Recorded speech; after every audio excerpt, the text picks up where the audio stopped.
मुलाकात होई हो। आई हम तो बोले पहले हैप्पी न्यू ईयर मिले है माई डियर। आय हाय रे उ फरक पहन के पियर।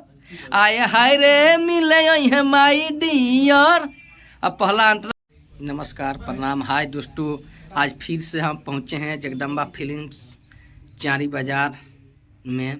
जगदम्बा स्टूडियो में है अभी। ये मेरा ब्लॉग्स का चैनल है, हम इस पे अपना गाना गाए हैं जो वो प्लेन गाना गाकर हम आप लोग के बीच में रखने जा रहे हैं। ये मेरा गाना रिकॉर्ड हुआ है, जो गाना छोटू चौहान इंटरटेनमेंट पर चढ़ा है, वही गाना हम आप लोग को गाकर सुनाकर अभी सुनाते हैं।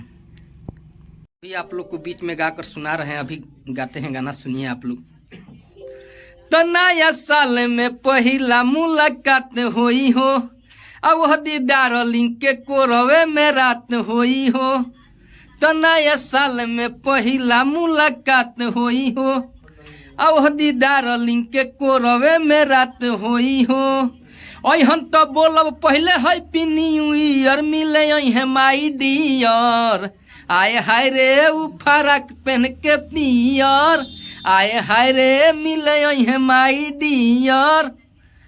अब इसका अंतरा हम आप लोग को सुना रहे हैं, अंतरा आप लोग को बीच में अभी सुना रहे हैं, हम आप लोग को सुना रहे हैं अभी। अब आए अरे पहले बार कोरे में सहमनी के प्यार हो, ढेर दिन से बावे यही के इंतजार हो। अरे पहले बार करब सहमनी के प्यार हो, ढेर दिन से बावे यही के इंतजार हो। आय हरदम राखेली हमरे पकेर मिले है माई डियर। आय हाय रे उ फरक पहन के पियर। अरे पहले बार कोइल जाई हमनी के प्यार हो, ढेर दिन से बावे यही के इंतजार हो। अरे पहले बार करल जाई हमनी के प्यार हो, ढेर दिन से बावे यही के इंतजार हो। हरदम राखेली हमरे पकेर मिले है माई डियर। आय हाय रे उ फरक पहन के पियर।